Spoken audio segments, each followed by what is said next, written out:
This is the back compartment on your driver's side, the rear compartment. In front, you will see it says cold weather starts. Permanently lubricated design means Thomas compressors start quickly, even in the coldest weather. That's our little advertising warning you. It is internally lubricated. There is no reason for you to add any sort of oil to it. Don't try to oil it or else you're going to cause damage to it. Now all the settings on the actual air compressor itself are all preset by us and by the manufacturer. You'll notice down here to the right hand side is a little air separator and an air valve. Now you can dump the little air if this fills up. This little glass valve on the bottom side is a petcock valve. You loosen it up, you can dump the air out. On the bottom side of the tank itself is another petcock valve, and it is plumbed to go outside of the vehicle. So about once a month you should open this little petcock valve, which I gotta make sure I'm turning it the right way.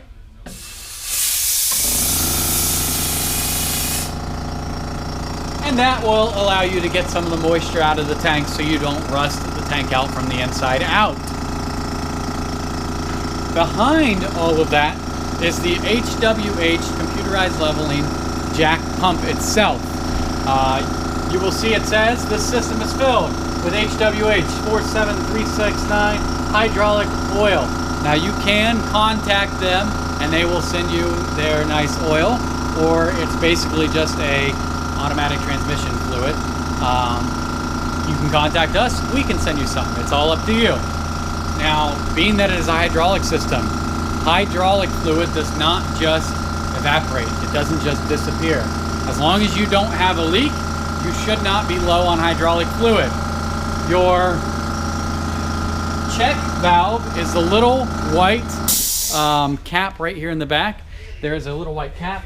It is right here. And if I twist it out, that is where you'll actually check. I'll pull this open.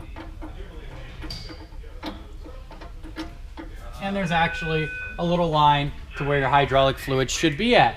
Now, when you're checking these, you have to make sure that the hydraulic jacks are fully retracted. If they're not, a lot of the fluid will actually be in the jack. So you're gonna check it and it's gonna be extremely low and you're gonna say, we need to add transmission fluid. You're gonna add some, put this cap back on, and then run the jacks back up, and all that fluid you just added has nowhere to go. It's gonna come right out of this little cap and get all over the inside of your actual jack pump and all that. So make sure when you check this that you do so with the jacks in the up position. Let's see if I can get it back in place. I'm not having too much luck. There we go.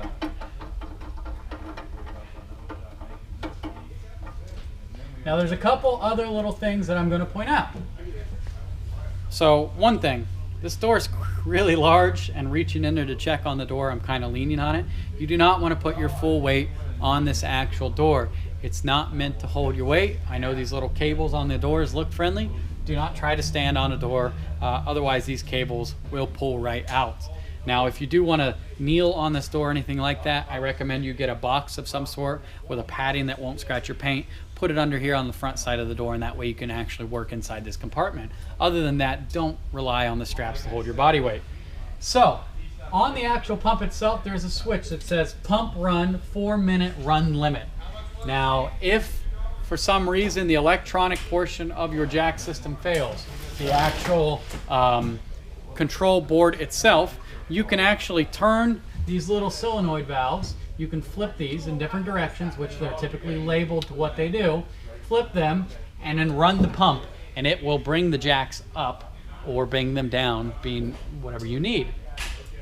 If that whole battery system fails, they also give you a handle here that goes into this little pump right here, and you can flip the valves and pump it by hand.